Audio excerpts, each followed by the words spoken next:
MMA Now, powered by Film On TV Network.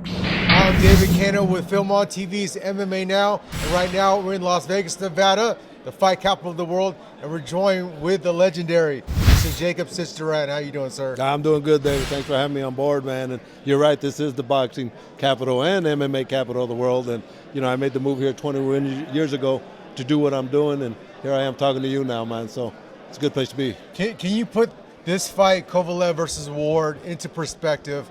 I've talked to a few people around here, and they've said that they don't know how this pay-per-view is going to do. They don't think it's going to do over 500,000, but of a fight of this magnitude, they're both 30-0, undefeated, both champions. How do you see it going with the fans? You talk about on the economical version of it?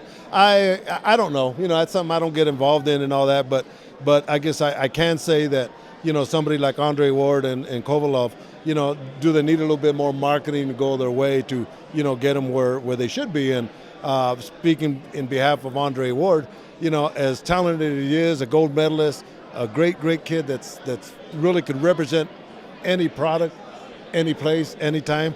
And he should be in the Wheatie commercials. He should be doing commercials for Coca-Cola. He should be doing all this. You know, I know he has Jordan, but this kid, you know, he's an example of what you want to do when you become a pro. So it's not happening. Maybe after this big fight here, maybe he'll get the recognition that's due to him.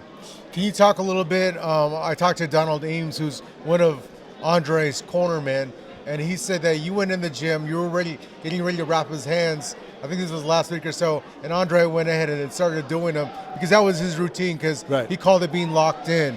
What do you see from Andre when you're there in the gym with him? 100% discipline.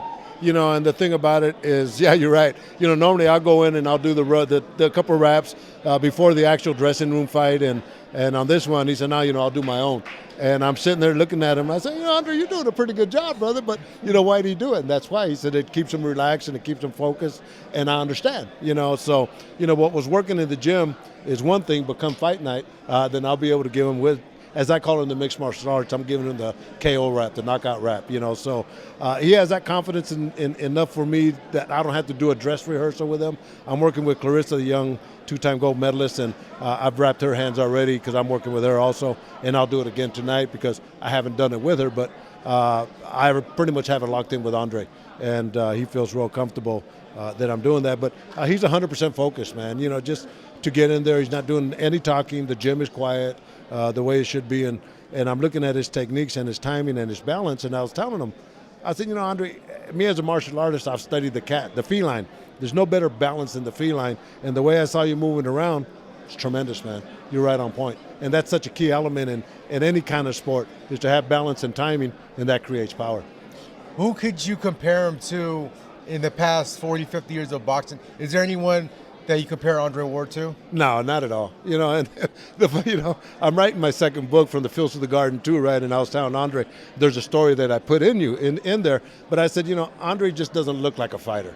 You know, he's not your typical fighter. He should be playing NBA basketball, right? But when it comes to being self-motivated and having a game plan, he does all that. And on this fight here, you know, he's not looking at rounds 3, 4, 5, or 6. He's looking at the first minute of the first round, the second minute of the first round, third minute of the first round, and then he'll go into round 2. That's how disciplined he is. Sergey Kovalev called him a dirty fighter. He talked a little bit about it at the press conference. Where does that stem from? I know that they're going to the Bika fight, but Andre, I've never heard it in his repertoire to being a dirty fighter. No, not a dirty fighter. You know, if you come at him, and actually in the book I also write about when he fought Edison Miranda, you know, he got cut early in the fight, and I think it was like a headbutt. Don't know if it was intentional or not. You know, he was taking some low shots and all that. Andre gave him back to him. You know, but it's not like he comes in with dirty tactics. By all means, he could hang with them if they challenge him to that type of technique. He'll respond back. You know, I'm sure he's capable of doing that, but that's not his intentions. The media is talking about Andre needs to come in to win this fight and stay away from Kovalev. Don't fight him from the outside in because of Kovalev's power. I was under the assumption that he might use his boxing and fight from the outside. How do you see this fight going? I don't know. You know, it's tough to say, and you know, one punch changes everything, and But I would think Andre would do good in the inside. Kovalev, his power punching comes at a distance, and to cut off the corner, definitely need to work on angles. But it's tough for me. And when I work fights, I don't look at the strategies because we're all armchair quarterbacks. And I think Kovalev said that you and Andre said that. The media, the promoters, they're not in the ring, and I understand that. So it's tough to be an armchair quarterback. But in that aspect, I just see Andre. He's going to adjust accordingly. And the thing is, can he take a shot? If he takes a shot, I think we're doing real good.